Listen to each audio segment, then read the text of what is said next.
Hello everyone. Railway NTPC के लिए जो प्रैक्टिस सेट देख रहे हैं ये इसका 16वां सेट है।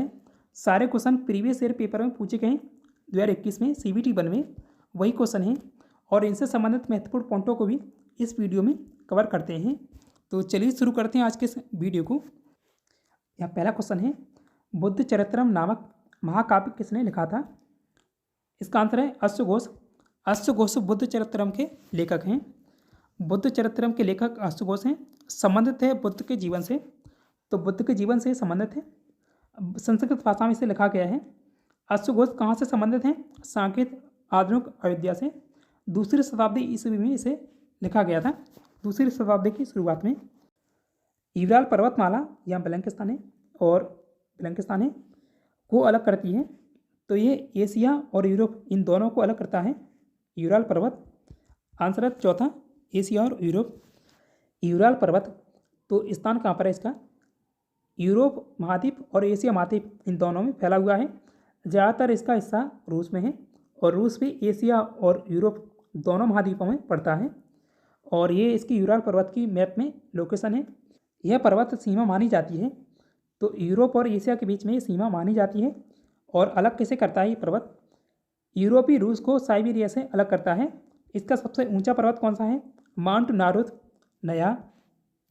नया। साइबेरिया रूस का ही हिस्सा है। साइबेरिया उत्तरी एशिया में एक बहुत बड़ा क्षेत्र है जो पश्चिमी यूराल पर्वत से लेकर पूर्व में प्रशांत महासागर तक फैला हुआ है। भारतीय संविधान की किस धारा के अंतर्गत राज्यों के अंतर्राष्ट्रीय शांति और सुरक्षा संबंधी दायित्व का उल्लेख किया गया है? तो ये राज्य के नीति निर्देशक सिद्धांतों में इसका उल्लेख किया गया है। यह अनुच्छेद काफ़ी बार पूछा गया था और इसका उल्लेख अनुच्छेद 51 में किया गया है। तो आंसर इसका पहला है, राज्य के नीति निर्देशक तत्व। अब बात करें राज्य के नीति निर्देशक सिद्धांत के बारे में या तत्वों के बारे में, तो ये संबंधित भारतीय संविधान का कौन सा अनुच्छेद में संबंधित है? तो भाग 4 से, और अनुच्छेद 36 से लेकर 51 तक दिया गया है भाग 4 में। राज्य के नीति निर्देशक सिद्धांत की प्रेरणा आयरलैंड के संविधान से ली गई है और इसके कुछ प्रमुख अनुच्छेद हैं। तो अनुच्छेद 44 सभी नागरिकों के लिए समान नागरिक संहिता की बात करता है। अनुच्छेद 50 में न्यायपालिका यानी अदालत और कार्यपालिका यानी प्रशासन को अलग करने की बात की गई है। और अनुच्छेद 51 में राज्य को अंतर्राष्ट्रीय शांति और सुरक्षा को बढ़ावा देने के लिए भी प्रयास करता है, इसमें ऐसी बात की गई है। तो ये दोनों को जो अनुच्छेद हैं काफ़ी बार पूछे गए थे। जो रेलवे एनटीपीसी से CBT 1 हुआ था उसमें पूछा गया था और CBT 2 हुआ था, उनमें दोनों क्वेश्चन काफ़ी बार, जो दोनों ये अनुच्छेद हैं काफ़ी बार पूछे गए थे। भारत के राजनीतिक प्रयासों का लक्ष्य स्वराज था। दादाभाई नौरोजी ने इस लक्ष्य की घोषणा कब की थी? तो जो कलकत्ता अधिवेशन हुआ था 1906 में इस स्वराज शब्द का पहली बार इस्तेमाल किया गया था कांग्रेस के अधिवेशन में। तो आंसर इसका तीसरा है, कलकत्ता अधिवेशन 1906 में। बात करें दादाभाई नौरोजी इनके बारे में, तो 4 सितंबर 1825 को नवसारी अब वर्तमान गुजरात में है, तो वहाँ इनका जन्म हुआ था। उपनाम है grand old man of India और भारत के अनौपचारिक राजदूत भी कहा जाता है। भारतीय राष्ट्रीय कांग्रेस के 3 बार अध्यक्ष रहे हैं। 1886 में कलकत्ता में, और जो कलकत्ता में कांग्रेस का दूसरा अधिवेशन हुआ था, दादाभाई नौरोजी पहले पारसी अध्यक्ष बने थे कांग्रेस के। 1893 में लाहौर में हुआ था और 1906 में कोलकाता में जो पहली बार स्वराज शब्द का इस्तेमाल इसमें किया गया था। Poverty and un British rule in India नामक पुस्तक दादाभाई नौरोजी के द्वारा लिखी गई है। ये इनकी पुस्तक है। ये प्रकाशित हुई थी 1901 में।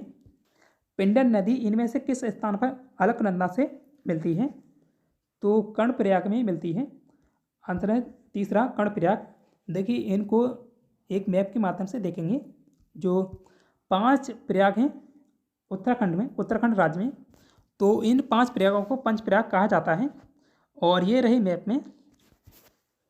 देखिए यहाँ पूछा गया था पिंडर नदी और अलकनंदा, तो जो अलकनंदा ये नीली वाली दिख रही है, ये वाली जा रही है अलकनंदा, तो ये कर्णप्रयाग में मिलती है। और ये मिलती जो 5 संगम है उत्तराखंड राज्य में है। तो पहले मिलती है अलकनंदा और धौलीगंगा विष्णुप्रयाग में, फिर नंदाकिनी नंदप्रयाग में, फिर उसके बाद पिंडा नदी और ये अलकनंदा यहाँ मिलती हैं कर्णप्रयाग में। उसके बाद रुद्रप्रयाग में मिलती है मंदाकिनी और अलकनंदा। ये जो सारी नदियाँ हैं अलकनंदा नदी से ही मिल रही हैं, ये बात याद रखिएगा। एक अलकनंदा दूसरी और हैं। और भागीरथी यहाँ मिलती है देवप्रयाग में अलकनंदा नदी से। तो उसके बाद ये गंगा नदी कही जाती है भागीरथी नदी। तो ये पांचों प्रयाग हैं यहाँ पर। जो अलकनंदा नदी पर बद्रीनाथ मंदिर है, ये इसी के पास स्थित है बद्रीनाथ मंदिर। तो ये यहाँ से एक क्वेश्चन ये भी पूछा जाता है। केदारनाथ जो तीर्थ स्थल है ये मंदाकिनी नदी के किनारे स्थित है। चीनी के एल्कोहल में रूपांतरण की प्रक्रिया को क्या कहा जाता है? तो ये किण्वन प्रक्रिया कहा जाता है इसे, या फर्मेंटेशन। तो आंसर दूसरा है किण्वन प्रक्रिया। अब बात करते हैं किण्वन प्रक्रिया के बारे में। तो किण्वन प्रक्रिया एक जैविक प्रक्रिया है जिसमें सूक्ष्म जीवी जैसे बैक्टीरिया या ईस्ट या खमीर या फफूंद कार्बनिक पदार्थों जैसे चीनी को तोड़कर ऊर्जा और अन्य उप उत्पाद बनाते हैं। यह प्रक्रिया ऑक्सीजन की अनुपस्थिति में होती है। तो ऑक्सीजन की अनुपस्थिति में ये प्रक्रिया होती है। और आसान भाषा में समझें तो किण्वन का मतलब यह है कि किसी पदार्थ को सूक्ष्म जीवों की मदद से बदलना। इसमें चीनी या स्टार्च जैसे पदार्थ टूटकर एल्कोहल गैस जैसे CO2 या एसिड जैसे लैक्टिक एसिड बनाते हैं। किण्वन प्रक्रिया का एक और उदाहरण है यहाँ पर दही बनाना। दही में बैक्टीरिया जैसे लैक्टोबैसिलस डालने से दूध का लैक्टोज शर्करा होता है। तो चीनी लैक्टोज या चीनी लैक्टिक एसिड में बदल जाता है। इससे दूध गाढ़ा होकर दही बन जाता है। तो ये किण्वन की प्रक्रिया है। इसरो ने फरवरी 2021 में हिंद महासागरीय क्षेत्र की निगरानी करने हेतु DRDO द्वारा विकसित यहाँ खालिस्तान है नामक उपग्रह प्रक्षेपित किया था। तो सिंधु नृत्य था इसका नाम। और ये देखिए CVT 1 हुआ था, उसमें पूछा गया था। और फिर 2022 में CVT 2 हुआ था, उसमें भी करंट अफेयर पूछा गया था। तो काफ़ी करंट भी रिपीट होता है जो काफ़ी चर्चित है वो वाला। अगला क्वेश्चन है मनरेगा योजना के अंतर्गत निम्न में से किस अधिकार की गारंटी दी गई है? तो इसमें काम के अधिकार की गारंटी दी गई है। काम का अधिकार आंसर तीसरा है काम का अधिकार। बात करें मनरेगा के बारे में, यानी इसका पूरा नाम है महात्मा गांधी राष्ट्रीय ग्रामीण रोजगार गारंटी अधिनियम 2005। ये अधिनियम 2005 में लाया गया था। पहले इसका नाम था राष्ट्रीय ग्रामीण रोजगार गारंटी अधिनियम यानी नरेगा। बाद में इसमें महात्मा गांधी जी का नाम जोड़ा गया है। तो मनरेगा बाद में किया गया है 2 अक्टूबर 2009 से। यह एक सरकारी योजना है जिसका उद्देश्य ग्रामीण क्षेत्र के लोगों को काम देने की गारंटी देना है। और प्रारंभ कब हुआ था इसका? तो 2 फरवरी 2006 को इसका प्रारंभ हुआ था। आंध्र प्रदेश के बंदावाली जिले के अनंतपुर गांव से इसकी शुरुआत की गई थी। और इसमें 2 योजनाओं का विलय हुआ है। संपूर्ण ग्राम रोजगार योजना यानी जो ये योजना है कब प्रारंभ हुई थी? 25 सितंबर 2001 को। और काम के बदले अनाज योजना तो ये प्रारंभ हुई थी 14 नवंबर साल 2004 में। तो इन दोनों योजनाओं का मनरेगा में विलय किया गया था। वित्तीय सहायता योजना तो केंद्र और यानी वित्तीय सहायता कितनी मिलती है? तो केंद्र देता है 90% और राज्य देता है 10%। योजना का प्रारूप है कि प्रत्येक परिवार को 1 वर्ष में कम से कम 100 दिन का रोजगार मिलना चाहिए। और भी इसमें फैक्ट हैं, जैसे जो काम है जो घर से 5 किलोमीटर की दूरी के अंतर्गत होना चाहिए, ऐसी बात की गई है।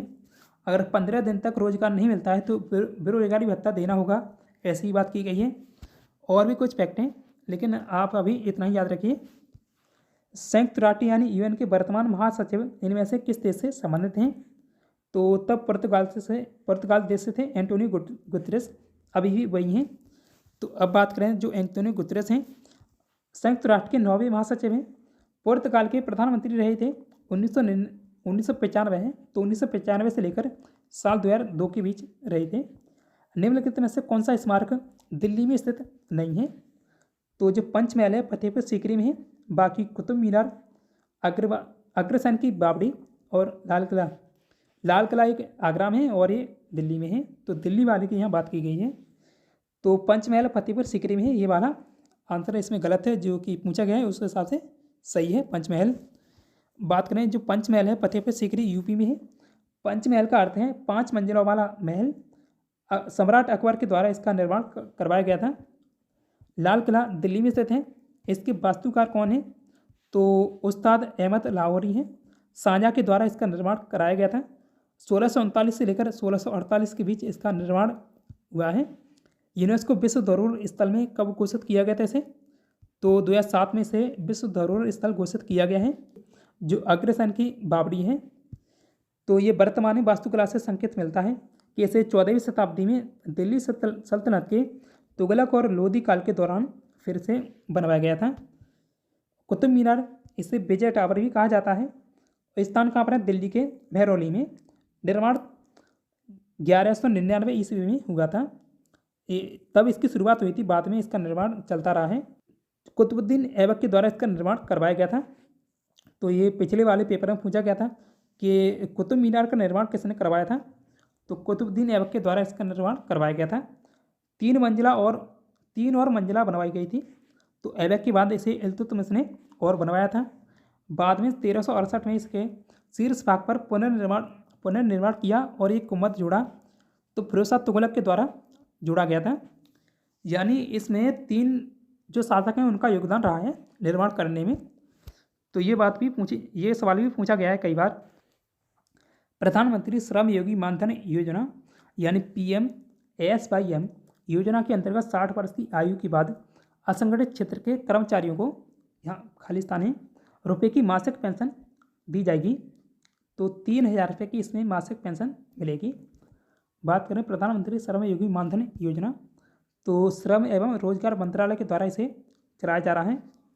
प्रारंभ हुआ था फरवरी 2019 में। प्रकार है एक सामाजिक कल्याण योजना है। यह योजना असंगठित क्षेत्र के गरीब मजदूरों के लिए बनाई गई है और आयु सीमा 18 से लेकर 40 वर्ष की जो लोग हैं इसमें जुड़ सकते हैं। लाभार्थी की जो मासिक आय है 15,000 रुपये से कम है तो प्रधानमंत्री श्रम योगी मानधन योजना में शामिल हो सकते हैं। पेंशन जब मिलता है 60 वर्ष की आयु हो जाती है उसके बाद, तो 3,000 रुपये प्रति माह मिलता है।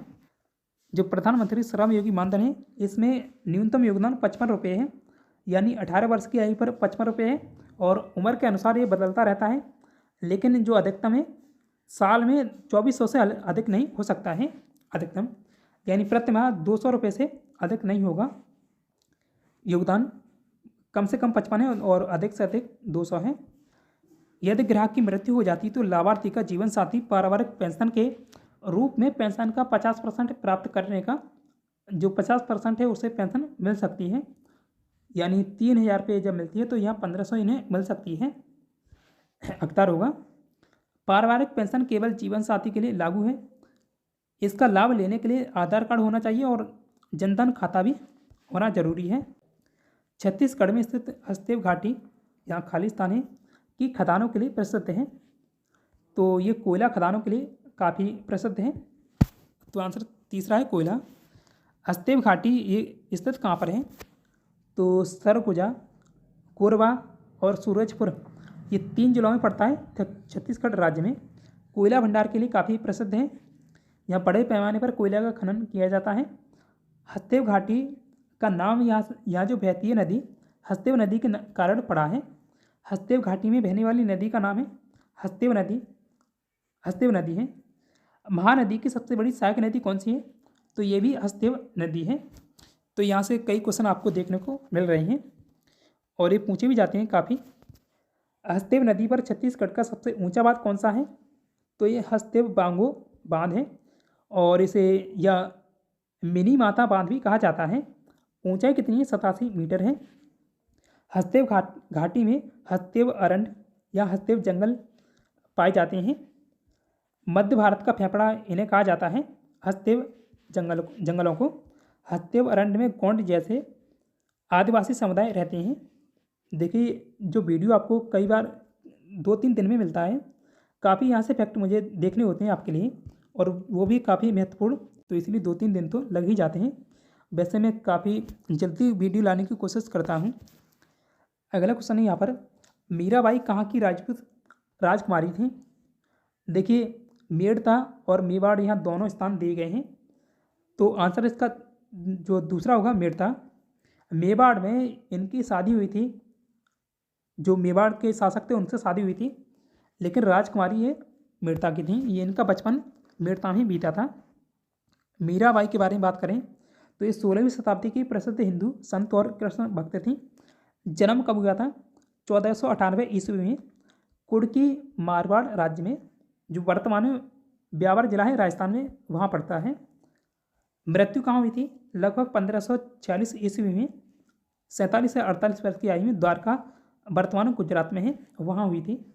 जन्म का नाम ये भी पूछा जाता है, तो जसोदा इनका जन्म का नाम था, यानी मूल नाम था। अब पिता का नाम रतन सिंह राठौर, पति भोजराज, जो मेवाड़ के शासक थे, तो वहाँ मेड़ता और मेवाड़ दोनों दिए गए थे। तो ये मेवाड़ की रानी कह सकते हैं, रानी थी वहाँ की, मेवाड़ की। राजकुमारी मेड़ता की थी, जो 1516 में इनका विवाह हुआ था। गुरु कौन थे? तो गुरु रविदास को माना जाता है, लेकिन इसका कोई ऐतिहासिक प्रमाण नहीं है। लेकिन गुरु जो रविदास हैं, इन्हें इनका गुरु माना जाता है। उनका बचपन कहाँ बीता था? मेड़ता, जो नागौर जिले में है, वर्तमान में वहाँ बीता था। मसाई जनजाति कहाँ पाई जाती है? तो ये जनजातियाँ पाई जाती है अफ्रीका महाद्वीप में। आंसर है तीसरा अफ्रीका में। और बात करें अफ्रीका में जो पाई जाने वाली जनजातियों के बारे में, मसाई जनजाति केन्या और तंजानिया देश, तो इन दो देशों में काफ़ी पाई जाती हैं।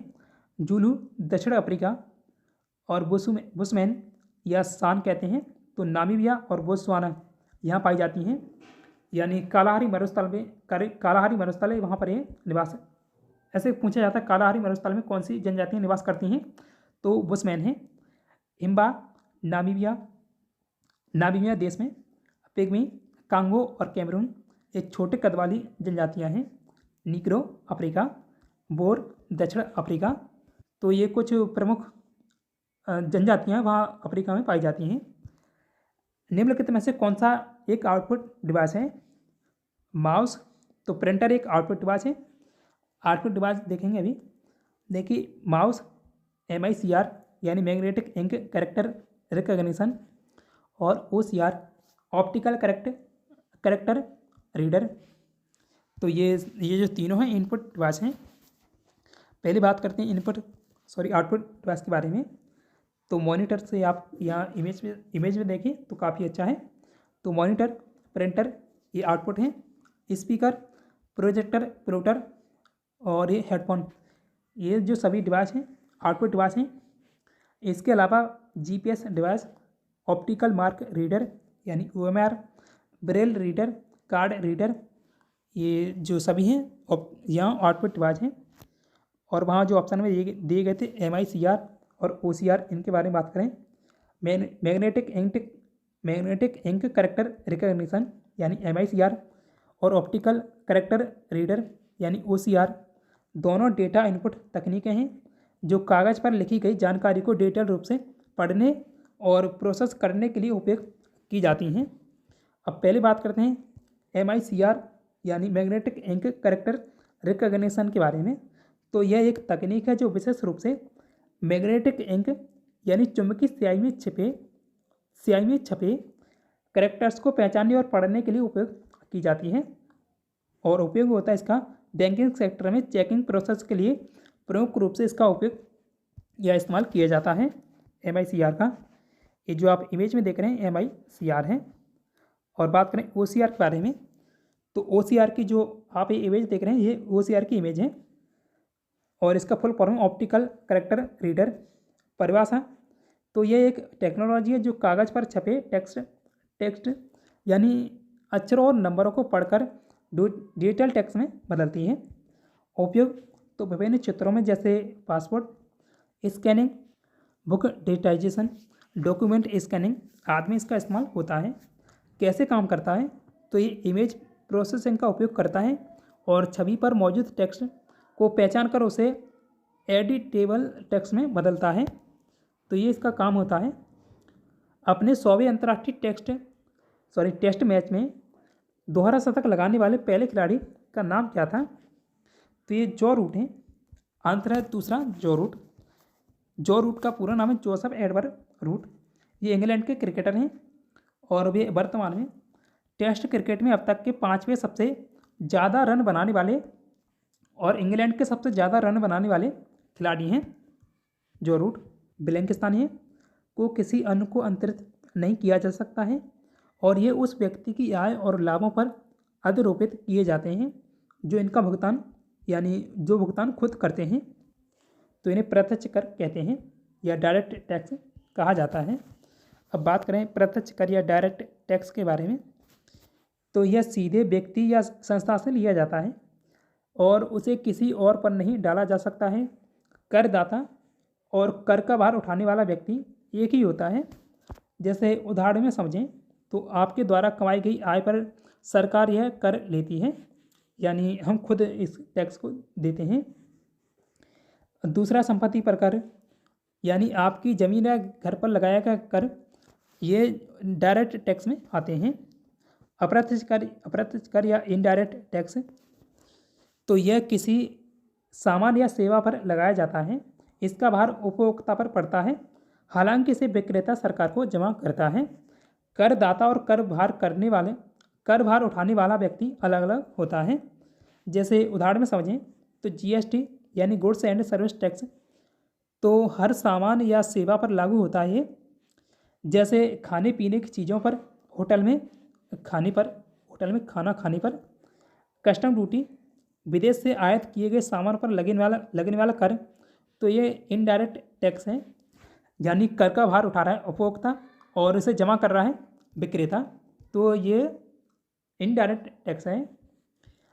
अगला क्वेश्चन है जोंक किस संघ से संबंधित है?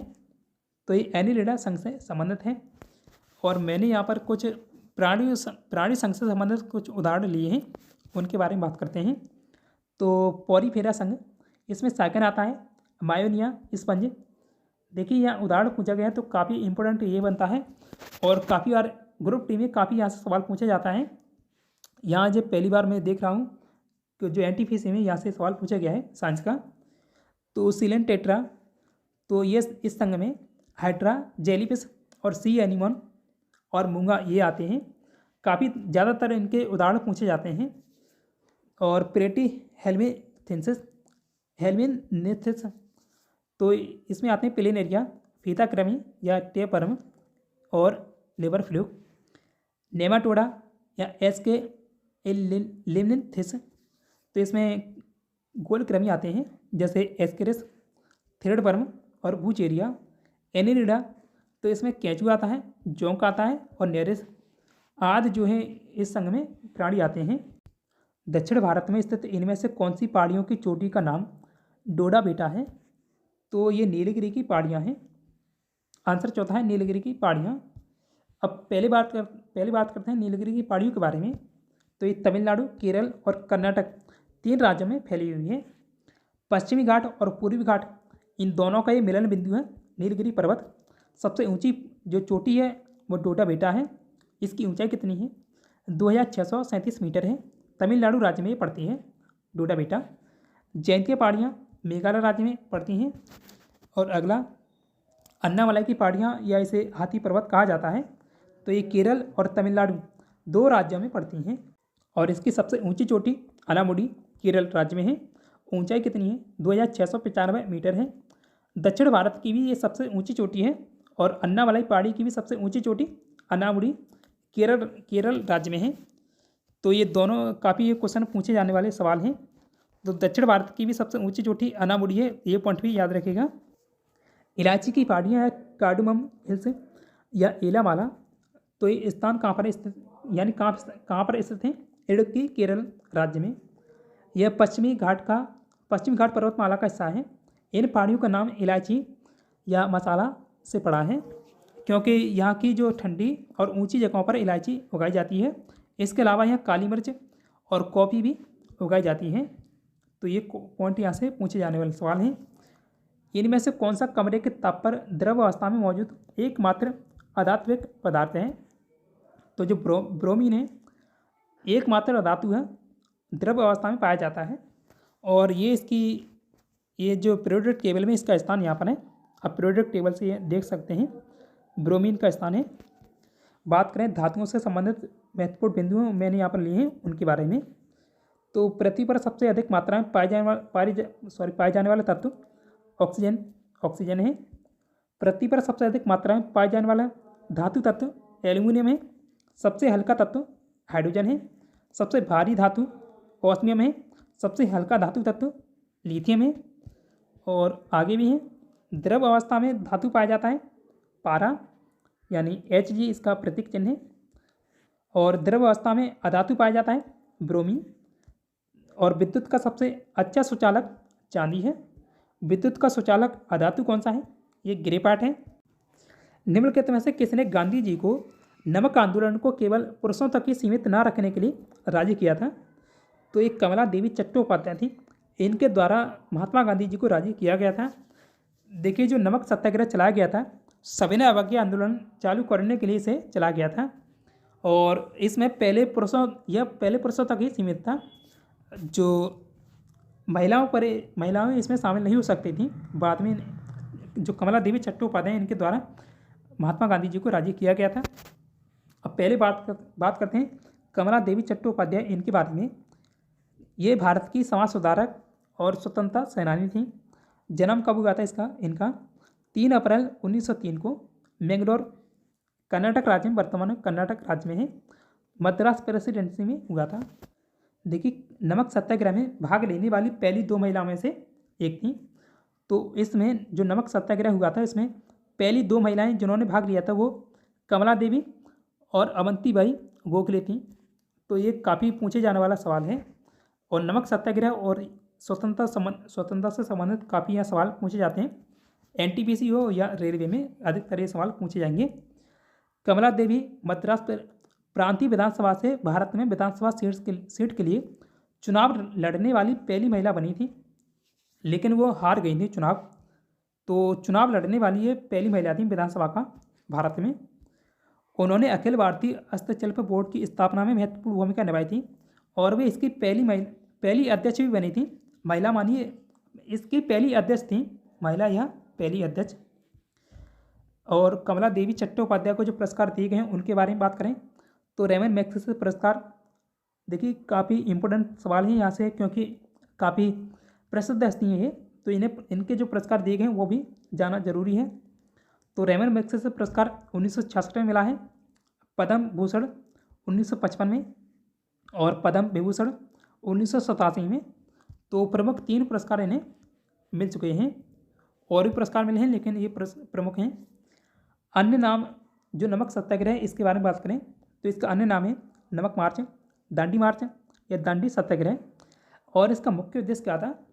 ब्रिटिश राज द्वारा नमक एकाधिकार और भारतीयों पर लगाए गए नमक कर को चुनौती देना था और महात्मा गांधी जी के नेतृत्व में चलाया गया था नमक सत्याग्रह।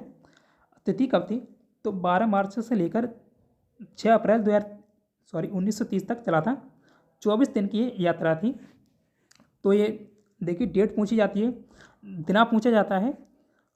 तो डेट तो ये डायरेक्ट पूछी जाती है कब से कब तक चला था? 1930 में चला था। स्थान साबरमती आश्रम हैदराबाद में था से दांडी गांव जो एक समुद्र के किनारे गांव था नवसारी जिले तक गुजरात में, वहाँ तक ये यात्रा चली थी। तो दांडी में जाकर महात्मा गांधी जी ने एक मुट्ठी नमक बनाकर ये नमक कानून तोड़ा था। और देखिए ये पूछा जाता है कि साबरमती दांडी यात्रा कहाँ से शुरू हुई थी? तो वहाँ दांडी होगा ऑप्शन में और साबरमती। तो ये साबरमती आश्रम से शुरू हुई थी, ये बात भी याद रखिएगा। और समाप्त हुई थी दांडी गांव में। तो 6 अप्रैल 1930 से सविनय अवज्ञा आंदोलन की शुरुआत की गई थी। और यात्रा की कुल लंबाई कितनी थी? तो लगभग 387 किलोमीटर थी, यानी 240 मील। इतनी दूरी ये तय की गई थी। प्रतिभागी महात्मा गांधी थे और उनके अन्य 78 अनुयायी इसमें शामिल थे। तो ये सारे जो पॉइंट हैं यहाँ से पूछे जाने वाले पॉइंट हैं। इनमें से किसे भारतीय योजना का वास्तुकार कहा जाता है? तो आंसर इसका पहला है पीसी महालनोबिस। बात करें प्रशांत चंद्र महालनोबिस या पीसी महालनोबिस इनके बारे में, तो एक प्रसिद्ध भारतीय वैज्ञानिक और सांख्यिकीविद थे। भारत में सांख्यिकी का जनक इन्हें कहा जाता है और पुरस्कार इन्हें एक पद्म विभूषण पुरस्कार मिला था 1968 में। भारतीय सांख्यिकी संस्था की स्थापना इनके द्वारा 17 दिसंबर 1931 को की गई थी। द्वितीय पंचवर्षीय योजना जो 1956 से लेकर 1961 तक चली थी, यानी इसकी समयावधि थी, तो पीसी महालनोबिस मॉडल पर आधारित थी। इनमें से किस रोग से पीड़ित रोगी नेत्रदान कर सकते हैं, यानी जिन्हें कोई संक्रामक रोग नहीं है वो नेत्रदान कर सकते हैं। तो जो मधुमेह है ये नेत्रदान कर सकते हैं मधुमेह रोगी। आंसर इसका पहला है मधुमेह। रेबीज, हैजा और टेटनस एक संक्रामक बीमारी है, इनमें नेत्रदान नहीं किया जा सकता है। और नेत्रदान में ऐसा पूछा जाता है कि नेत्रदान में कौन सा भाग दान किया जाता है, तो नेत्रदान में कोर्निया को दान किया जाता है। जो कोर्निया होती है आँख का एक अपारदर्शी हिस्सा होता है जो कि आँख के सामने ही होता है। जैसे आँख का कोई भाग लीजिए तो जो सामने जो आँख का हिस्सा होता है उसमें एक पारदर्शी हिस्सा भी होता है, वो कोर्निया कहलाता है। मैं आपको एक इमेज दे रहा हूँ, इससे समझिए। एक कोर्निया होता है। किसी भी आयु वर्ग या लिंग का व्यक्ति नेत्रदान कर सकता है। नेत्रदान के लिए व्यक्ति की आँखों की जो आँख है मृत्यु के 6 से 8 घंटे के अंदर देनी चाहिए, दान कर देनी चाहिए। मृत्यु से पहले दान का संकल्प लेना जरूरी नहीं है। परिवार के सदस्य मृत्यु के बाद स्वेच्छा से नेत्रदान की प्रक्रिया अपना सकते हैं। 1 या 2 वर्ष के बच्चे से लेकर 80 वर्ष तक के नेत्रदान कर सकते हैं, क्योंकि कोर्निया का इसमें इस्तेमाल जो कोर्निया दान दी जाती है। नेत्रदान जिन लोगों को मधुमेह या और उच्च रक्तचाप यदि अन्य कोई गंभीर संक्रमक ना हो, जैसे अस्थमा संक्रमक ना होने वाली बीमारियां हैं, तो वे नेत्रदान कर सकते हैं। चश्मा पहनने वाले लोग, मोतियाबिंदु का ऑपरेशन कराने वाले लोग, क्योंकि केवल कोर्निया का उपयोग इसमें होता है इसलिए। रेटिनल या ऑप्टिकल तंत्र का रोग से पीड़ित लोग भी नेत्रदान कर सकते हैं। नेत्रदान जो नहीं कर सकते हैं उन्हें बात करें तो जिनकी मृत्यु एड्स, हेपेटाइटिस बी या सी, रेबीज, सेप्टिसिमिया या तीव्र ल्यूकेमिया, टेटनस, हैजा, मेनिंजाइटिस या इंसेफेलाइटिस जैसी संक्रमण रोग की बीमारी से हुई है, तो वो नेत्रदान नहीं कर सकते हैं। संक्रमण रोग उन्हें कहा जाता है जैसे बैक्टीरिया, वायरस, कवक या परजीवी जैसे कीटाणु के कारण होने वाली बीमारियां हैं, तो वो इसमें दान नहीं कर सकते हैं। और कैंसर रोगी जिनके शरीर में सक्रिय कैंसर है लेकिन उनकी आँख प्रभावित नहीं है, तो वो दान कर सकते हैं। लेकिन रेबीज ये नहीं कर सकते हैं। जिनकी आँख पहले से गंभीर बीमारी हो, जैसे ग्लूकोमा या कोर्निया का स्थायी नुकसान हो, तो वो भी दान नहीं कर सकते हैं। इस स्तूप में निर्मित छज्जे जैसी संरचना को क्या कहा जाता है? तो देखिए इस पूरे स्ट्रक्चर को एक इमेज से समझेंगे तो इसे हर्मिका कहते हैं। आंसर है दूसरा हर्मिका। बौद्ध स्तूप के बारे में अब यहाँ इमेज से समझते हैं। अंड, तो ये स्तूप का मुख्य भाग होता है जो गुम्बद जैसा दिखता है, यष्टि या स्तंभ। यह अंडे के ऊपर का लंबवत कड़ा स्तंभ है। छत्र या छतरी, यष्टि के ऊपर छत्र रखा होता है। हर्मिका यह यष्टि और अंड के बीच का वर्गाकार हिस्सा है। यह स्वर्गीय संसार का प्रतीक माना जाता है। मेदी, यह अंड के नीचे का आधार है जो स्तूप को सहारा देता है। प्रदक्षिणा पथ, यह अंड के चारों ओर बना घेराव यह पथ है जहाँ श्रद्धालु घूमकर पूजा करते हैं। ये सांची का स्तूप है, यहाँ से आप आराम से समझ सकते हैं। वेदिका या बाउंड्री रेलिंग, और काफ़ी यहाँ से सवाल भी पूछे जाते हैं। तो प्रदक्षिणा पथ के चारों ओर और घेराबंदी या रेलिंग होती है जिसे वेदिका कहा जाता है। तोरण या द्वार, तो स्तूप के चारों दिशाओं में सजावटी द्वार होते हैं जिन्हें तोरण कहा जाता है। इनमें से किस योजना का आयुष्मान भारत राष्ट्रीय स्वास्थ्य संरक्षण मिशन में विलय कर दिया गया है? तो वरिष्ठ नागरिक स्वास्थ्य बीमा योजना है। इसमें आयुष्मान आयुष्मान भारत राष्ट्रीय स्वास्थ्य मिशन संरचना में इसका विलय किया गया है। आयुष्मान भारत प्रधानमंत्री जन आरोग्य योजना जो यहाँ बात की गई थी उसके बारे में बात करें, यानी ABPMJY, तो ये देश की एक राष्ट्रीय सार्वजनिक स्वास्थ्य बीमा योजना है। इसका प्रारंभ हुआ था 30 सितंबर 2018 को रांची, झारखंड राज्य से। स्वास्थ्य कवरेज प्रत्येक परिवार को हर साल 5 लाख रुपए का स्वास्थ्य बीमा देती है ये। वरिष्ठ नागरिक स्वास्थ्य बीमा योजना यानी CSIHS और 2018 में राष्ट्रीय स्वास्थ्य बीमा योजना यानी RSBY को आयुष्मान भारत प्रधानमंत्री जन आरोग्य योजना के तहत इनमें शामिल किया गया था, इन दोनों योजना को, जो कि केंद्र सरकार की योजना है। राष्ट्रीय स्वास्थ्य बीमा योजना यानी RSBY प्रारंभ हुआ था इसका 1 अप्रैल 2008 को। उद्देश्य इसका देश में गरीबी रेखा से नीचे यानी BPL जीवन व्यापन करने वाले परिवारों को सस्ती और आसान स्वास्थ्य सेवाएं प्रदान करना है। बीमा कवर है BPL परिवारों को 30 रुपये के पंजीकरण शुल्क पर एक बायोमेट्रिक स्मार्ट कार्ड दिया जाता है। यह बीमा कवर अस्पताल में भर्ती होने के इलाज के लिए 30,000 रुपये तक का होता है। वरिष्ठ नागरिक स्वास्थ्य बीमा स्कीम, यह योजना केवल उन वरिष्ठ नागरिकों यानी 60 वर्ष या उससे अधिक उम्र के लोगों के लिए थी जो पहले से राष्ट्रीय स्वास्थ्य बीमा यानी RSBY योजना के तहत कवर थी। प्रारंभ हुआ था इसके 2016 में। RSBY स्कीम के अंतर्गत इसका प्रारंभ किया गया था, बीमा कवर था। तो इस योजना के तहत वरिष्ठ नागरिकों को प्रति माह 30,000 रुपये तक का अतिरिक्त प्रति परिवार है, तो प्रति परिवार अतिरिक्त स्वास्थ्य बीमा कवर प्रदान किया जाता था। और यह राशि RSB के तहत दिए गए 30,000 रुपये के अतिरिक्त थी, जिससे कुल मिलाकर कवरेज 60,000 रुपये तक हो गया।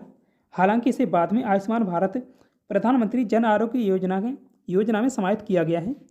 डिब्रू सैखोवा जैव संरक्षित क्षेत्र या डिब्रू सैखोवा बायो रिजर्व कहाँ स्थित है? आंसर इसका पहला है असम में। देखिए, इससे संबंधित पहले और भी सवाल पूछा गया था। भारत में 18 बायोस्फीयर रिजर्व हैं, इनमें से 12 यूनेस्को के विश्व नेटवर्क में शामिल हैं। तो यही सवाल पूछा गया था कि इनमें से कौन सा यूनेस्को के विश्व नेटवर्क में शामिल नहीं है।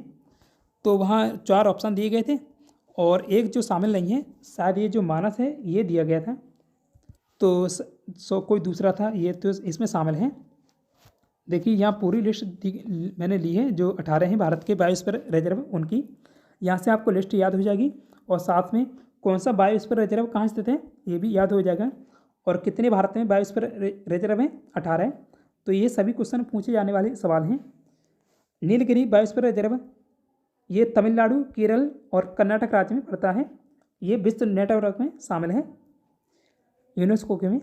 नंदा देवी बायोस्फीयर रिजर्व उत्तराखंड में है, ये भी शामिल है। सुंदरबन पश्चिम बंगाल में है।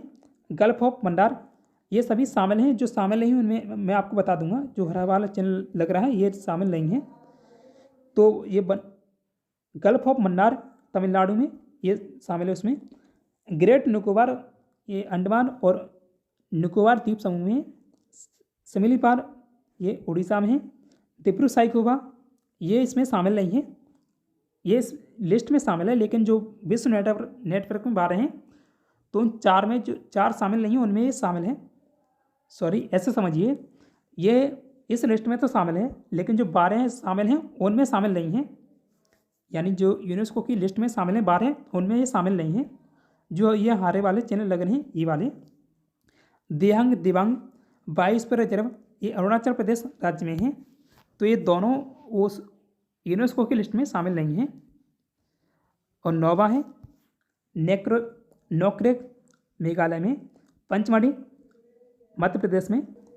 अचनकमार अमरकंटक मध्य प्रदेश और छत्तीसगढ़ राज्यों में पड़ते हैं। अगस्तमलाई तमिलनाडु और केरल में। कंचनजंगा सिक्किम में। कोल्ड डेजर्ट हिमाचल प्रदेश में। शेषाचलम हिल्स ये आंध्र प्रदेश में है। तो ये दोनों विश्व नेटवर्क में शामिल नहीं हैं।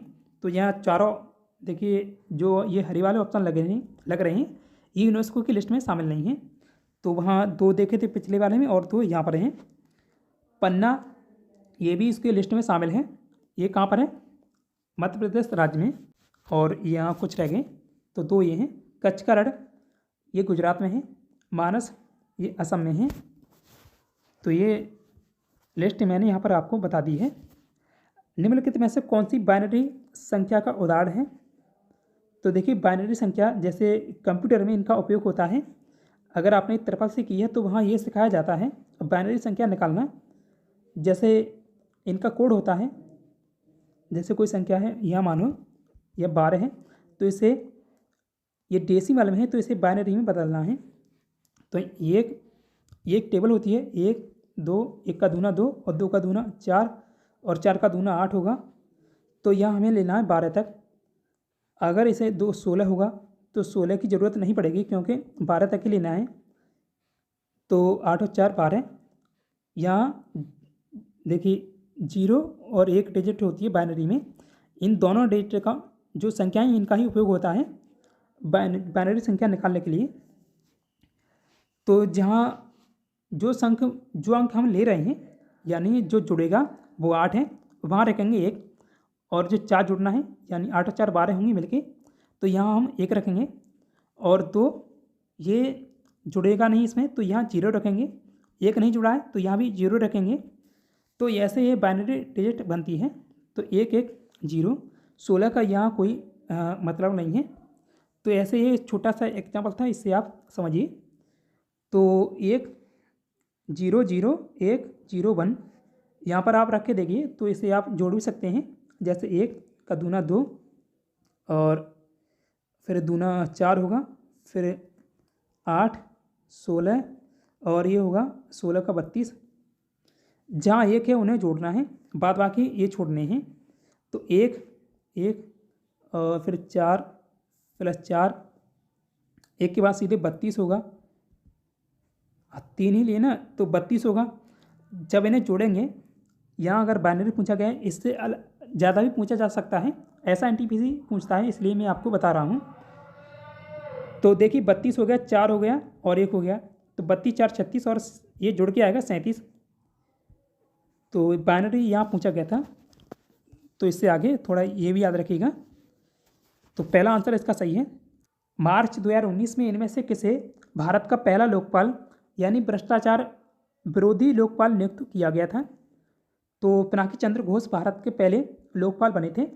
आंसर है पहला पिनाकी चंद्र घोष। अभी जो वर्तमान में भारत के लोकपाल हैं उनके बारे में बात करेंगे। पहले पिनाकी चंद्र घोष हैं, इनके बारे में बात करते हैं। भारत के पहले लोकपाल रहे थे 2019 से लेकर 2022 तक। तो ये डेट भी काफ़ी पूछी जा रही है। अभी भारत के सर्वोच्च न्यायालय के पूर्व न्यायाधीश रहे हैं। मुख्य न्यायाधीश नहीं, न्यायाधीश हैं, ये बात याद रखिएगा। पश्चिम बंगाल राज्य से संबंधित हैं पिनाकी चंद्र घोष। बात करें भारत के लोकपाल के बारे में, तो भारत के प्रथम लोकपाल पिनाकी चंद्र घोष थे। लोकपाल एक भ्रष्टाचार विरोधी प्राधिकरण या लोकपाल का निकाय है जो भारत गणराज्य में सार्वजनिक हितों का प्रतिनिधित्व करता है। इसकी शुरुआत की गई थी 19 मार्च 2019 में। प्रकार इसका लोकपाल एजेंसी है। मुख्यालय कहाँ है? नई दिल्ली में। सिद्धांत काफ़ी महत्वपूर्ण पूछा जाता है, तो सिद्धांत याद रखिएगा। माँ गृहत कस्य स्वंदत, ये देखिए संस्कृत में है, लेकिन हिंदी में बात करें, किसी के धन के लिए लालची मत बनो, ये इसका संदर्भ है हिंदी में। वर्तमान में अध्यक्ष कौन है इसके, जो कि थर्ड अध्यक्ष हैं? अजय माणिक राव खानविलकर। स्तनधारियों से संबंधित इनमें से कौन सा कथन गलत है? तो ये जो तीसरा वाला ऑप्शन है ये वाला गलत है। इनके हृदय में 3 प्रकोष्ठ होते हैं। देखिए इनके हृदय में 4 प्रकोष्ठ होते हैं, 3 नहीं, तो ये वाला गलत है। ये जो तीनों ऑप्शन दिए गए हैं, स्तनधारियों में बाल होते हैं, ये सही है। बच्चों को दूध पिलाने के लिए इनमें स्तन ग्रंथियाँ मौजूद हैं, ये भी सही है। कुछ स्तनधारी अंडे देते हैं, तो इन सभी को यहाँ हम कवर करेंगे। देखिए स्तनधारियों की बात करें तो स्तनधारी ऐसे कशेरुकी यानी रीढ़ वाले, ये रीढ़ की हड्डी या रीढ़ वाले जानवर हैं जिनकी कुछ खास विशेषताएं होती हैं। तो दूध बनाने वाली ग्रंथियाँ होती हैं जो बच्चों को दूध पिलाते हैं। न्यूकोटेक्स यानी इनके दिमाग में एक खास हिस्सा होता है जो सोचने और समझने में मदद करता है। फर या बाल, तो बाल इनके शरीर पर पाए जाते हैं। 3 मध्यकान हड्डियाँ यानी इनके कान के अंदर 3 हड्डियाँ होती हैं जो सुनने में मदद करती हैं। स्तनधारियों को 3 वर्गों में बांटा गया है, तो ये भी काफ़ी महत्वपूर्ण है। प्रोटोथीरिया, ये अंडे देते हैं। एग्जाम्पल में एकिडिना, प्लेटिपस। मेटाथीरिया, अपरिपक्व बच्चों को जन्म देते हैं जो मर्सुपिलर नामक थैली में विकसित होने तक रहता है। एग्जाम्पल में कंगारू। यूथुरिया, ये पूर्ण विकसित शिशुओं को जन्म देते हैं जैसे मनुष्य। सायक संधि की प्रणाली को स्वीकार करने वाला भारतीय मूल का पहला शासक कौन था? ये हैदराबाद का निजाम था। आंसर है हैदराबाद का निजाम। अब बात करते हैं सायक संधि के बारे में। पहले जिली इसके द्वारा सायक संधि की शुरुआत की गई थी भारत में, इसके बारे में जानते हैं। तो जो लॉर्ड पहले जली था, बंगाल का गवर्नर जनरल रहा था 1798 से लेकर 1805 तक। भारत में सायक संधि का इसे जनक कहा जाता है। भारत में सायक संधि का प्रयोग बेले जली से पहले फ्रांसीसी गवर्नर डुप्ले के द्वारा किया गया था, जो स्वयं को बंगाल का शहर कहता था, बेले जली। चौथा आंग्ल मैसूर युद्ध हुआ था 1799 ईस्वी में। तो टीपू सुल्तान की इसमें मृत्यु हो गई थी। जो ये मैसूर राज्य ने सायक संधि से मना कर दिया था, तब ये चौथा आंग्ल मैसूर युद्ध हुआ था। कलकत्ता में फोर्ट विलियम कॉलेज की स्थापना साल 1800 में की गई थी। इसमें जो काम किया जाता था, नागरिक सेवा में भर्ती हुए युवकों को प्रशिक्षित करने के लिए इसकी स्थापना की गई थी कोलकाता में फोर्ट विलियम कॉलेज की। सायक संधि से जुड़ी कुछ महत्वपूर्ण सवालों के बारे में बात करें तो यह एक ऐसी व्यवस्था थी, अगर कोई भारतीय शासक संबंधित कंपनी के साथ संधि या समझौता करता है तो उसे किसी भी बाहरी हमले से सुरक्षा प्रदान की जाती थी। बदले में शासक को कुछ शर्तें पूरी करनी होती थी। कंपनी की सेना को उसे अपने राज्य की राजधानी में रखना होता था। शासक को मानना पड़ता था कि ब्रिटिश ही सबसे बड़ी ताकत है। सैनिकों के रखरखाव के लिए धन क्षेत्र देना। शासक अपने राज्य में किसी भी अन्य यूरोपीय जैसे फ्रांसीसी को काम पर नहीं रख सकता था। शासक अपनी राजधानी में एक ब्रिटिश अधिकारी या रेजिडेंट इसे रखना पड़ता था, एक रेजिडेंट को। बदले में शासक को कुछ शर्तें पूरी करनी थी, तो ये आगे है इसमें। यह अधिकारी शासक की सभी नीतियों और दूसरे राज्यों के साथ संबंधों पर नज़र रखता था। जो रेजिडेंट वहाँ नियुक्त होता था, शासक को बिना उसकी इजाज़त कोई भी फैसला नहीं लेना होता था। यानी जो रेजिडेंट नियुक्त किया जाता था तो वही देख रेख करता था। शासक को स्थानीय सेना रखने से भी मना किया गया था। शासक अपनी स्वतंत्र सेना नहीं रख सकता था।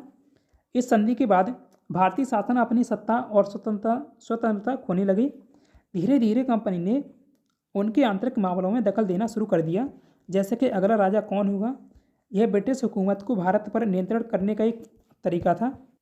सायक संधि स्वीकार करने वाला पहला राज्य हैदराबाद का निजाम ने की थी 1798 में। अन्य राज्य थे मैसूर 1799, तंजौर 1799, अवध 1801 में, पेशवा, भोसले, सिंधिया, सिंगरौली, जयपुर, जोधपुर अन्य भी राज्य थे। टीपू सुल्तान ने इस संधि को मानने से इनकार कर दिया था, लेकिन 1799 में जो चौथा आंग्ल मैसूर युद्ध हुआ था, ब्रिटिश सेना ने उन्हें हरा दिया था और मैसूर को अपने अधीन कर लिया था। मराठा संघ में इंदौर का होलकर राज्य आखिरी था जिसने 1818 में सायक संधि स्वीकार की थी। तो सबसे पहले हैदराबाद ने और सबसे बाद में इंदौर का होलकर राज्य उसके द्वारा स्वीकार की गई थी। वैश्विक मौसम पूर्व अनुमान में इनमें से किसका उपयोग होता है? सुपर कंप्यूटर का इसमें इस्तेमाल होता है। आंसर है चौथा, सुपर कंप्यूटर। देखिए, जो इससे पिछला पेपर हमने देखा था उसमें पूछा गया था कि इनमें से कौन सुपर कंप्यूटर नहीं है, तो वहाँ एक मोबाइल डिवाइस दी गई थी जो कि 2000 के दशक में चली थी। तो वो डिवाइस दी गई थी, लेकिन अभी चलन में नहीं है। तो और कंप्यूटर दिए गए थे सुपर कंप्यूटर। तो सुपर कंप्यूटर से भी ये दोबारा सवाल पूछा गया है। सुपर कंप्यूटर का इस्तेमाल विभिन्न क्षेत्रों में किया जाता है। मौसम और जलवायु, मौसम का पूर्वानुमान और जलवायु में होने वाले बदलावों का अध्ययन इसके तहत किया जाता है। तेल और गैस, जैसे ज़मीन के अंदर तेल और गैस के भंडार खोजने के लिए इसका इस्तेमाल होता है। रासायनिक विज्ञान और जीव विज्ञान, जैसे दवाओं, रसायनों और प्रोटीन जैसे चीज़ों के ढांचे और गुणों को समझने में इसका इस्तेमाल होता है। अंतरिक्ष और ब्रह्मांड, ब्रह्मांड की सुरक्षा से जुड़े सवालों का पता लगाने या अंतरिक्ष यान की डिजाइन को बेहतर बनाने में इसका इस्तेमाल होता है। परमाणु और रक्षा, परमाणु हथियारों की सुरक्षा और ऊर्जा से जुड़े शोध के लिए इसका इस्तेमाल होता है। कोड तोड़ना, गुप्त संदेशों या सुरक्षा कोड्स को समझने के लिए ये काम इतने जटिल और बड़े होते हैं कि इन्हें जो साधारण कंप्यूटर है उसे करना आसान नहीं है, तो सुपर कंप्यूटर की ज़रूरत पड़ती है। वर्ष 2009 में भारत ने इनमें से किस देश के साथ एंटी माइक्रोबियल प्रतिरोध के क्षेत्र में सहयोग हेतु एक समझौते के यहाँ पर हस्ताक्षर किए थे? तो देखिए काफ़ी ये पुराना सवाल पूछा गया है, 2009 का ये सवाल पूछा गया है। तो स्वीडन के साथ ये समझौता हुआ था। आंसर होगा चौथा, स्वीडन। तो कितना डीप काफ़ी सवाल पूछा गया है, ये काफ़ी चर्चित रहा होगा जब, इसलिए यहाँ पूछा गया है। मार्च 2019 में अहमदाबाद मेट्रो रेल सेवा के पहले चरण का उद्घाटन करते समय प्रधानमंत्री श्री नरेंद्र मोदी द्वारा लॉन्च की गई स्वचालित किराया संग्रह गेटिंग प्रणाली का नाम क्या था या क्या है? तो स्वागत इसका नाम था, स्वागत। इनमें से कौन सी प्रणाली विकसित करने के लिए भारतीय अंतरिक्ष अनुसंधान संगठन यानी इसरो और फ्रांस स्पेस एजेंसी यानी CNES ने मार्च 2019 में बेंगलुरु में एक अनुबंध हस्ताक्षर किया है? तो space based maritime surveillance system इसके लिए हस्ताक्षर किया गया था। तो ये भी 2019 का सवाल पूछा गया था। 2021 का ये जो पेपर हुआ है, तो 2 साल पुराना ही करंट पूछा गया है। उस विकल्प का चयन करें जिसका तीसरे शब्द से वही संबंध है जो दूसरे शब्द का पहले शब्द से है।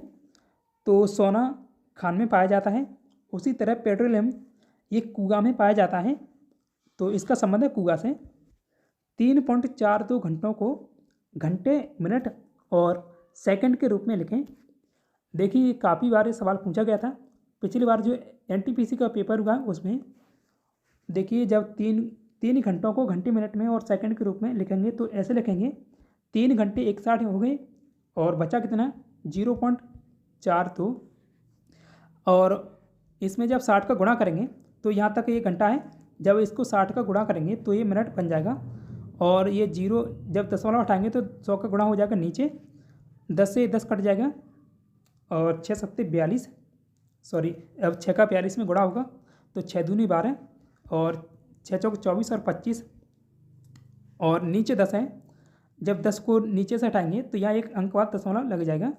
देखिए जो 25 मिनट है यहाँ ये इधर हो गई एक साइड, तो 25 मिनट ये और बचा है अब 0.2 और इसमें जब 60 का गुणा करेंगे तो ये सेकंड में बदल जाएगा। अब ये मिनट बन गया ना, उसके बाद अब सेकंड में बदल गया है। अब यहाँ 10 का गुणा नीचे 10 का भाग लगेगा क्योंकि दशमलव हटेगा, तो 10 से 10 0 से 0 कट जाएगा और 6 का 2 से गुणा होगा तो 12 आंसर होगा। तो 3 घंटा ये 25 मिनट यहाँ आया था और ये 12 मिनट ये आया है। तो ये जब उससे जो सरल करके आएगा वो 3 घंटा 25 मिनट और 12 सेकंड आएगा। संख्याओं के दिए गए समूह की माध्यिका और बहुलक ज्ञात कीजिए। देखिए जब माध्यिका ज्ञात करते हैं तो पहले जो समूह यहाँ पहले देखते हैं, जो संख्या उन्हें आरोही क्रम में रखते हैं यानी बढ़ते क्रम में, तो ये सभी यहाँ बढ़ते क्रम में रखे हुए हैं। फिर इन्हें जब गिनेंगे तो 1 2 3 4 5 6 7 8 और 9 है। अब इसमें विषम संख्या आ रही है तो 9 में 1 और जोड़ेंगे तो यहाँ हो जाएगा 10, बट्टे 2 का भाग देंगे तो यहाँ हो जाएगा 5। लेकिन जो अगर ये संख्या सम आती तो उसके लिए अलग, जैसे यहाँ मान लीजिए 8 है, 8 में जब भाग देंगे 2 का तो यहाँ आएगा 4। जब ये सम संख्या है, मानिए सम संख्या आई थी तो 4 वाला अंक होगा और 5 वाला, उन दोनों अंकों को जोड़ यानी जो 4 स्थान पर जो अंक है उसे जोड़ेंगे और 5 स्थान पर अंक है उसे जोड़ेंगे, उन दोनों को जोड़ के उसमें 2 का भाग दे देंगे।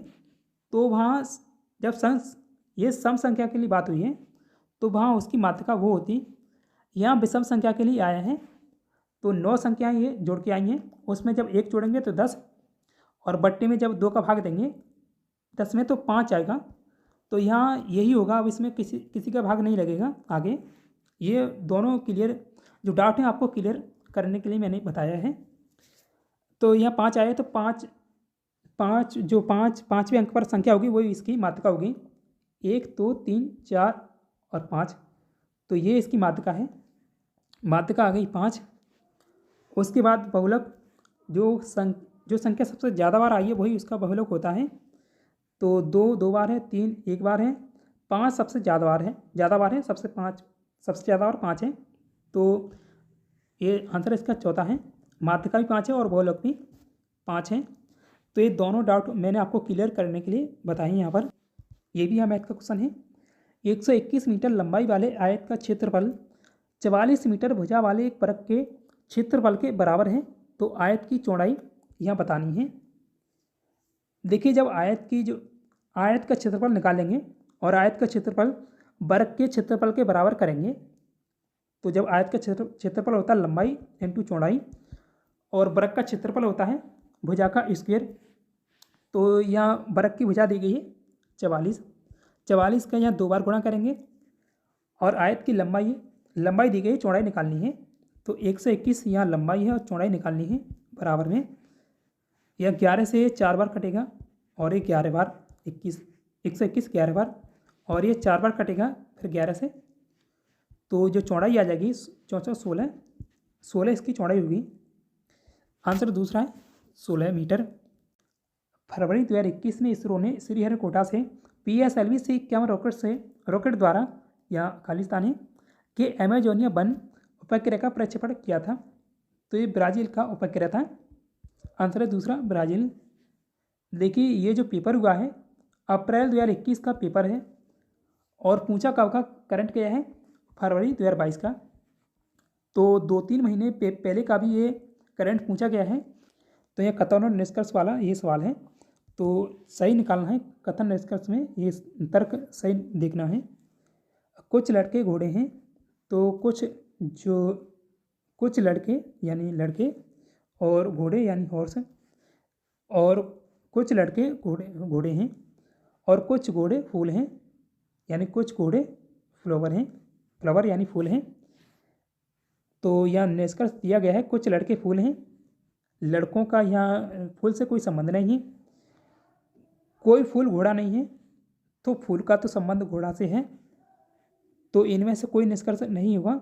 ना तो निष्कर्ष पहला है, ना ही दूसरा वाला पालन करता है। तो आज के इस वीडियो में इतना ही है। पिछले वीडियो में आपसे पूछा गया था साल 2024 में भारतीय संविधान की 8वीं अनुसूची में कितनी भाषाएं शामिल हैं। 22 भाषाएं अभी वर्तमान में इसमें शामिल हैं।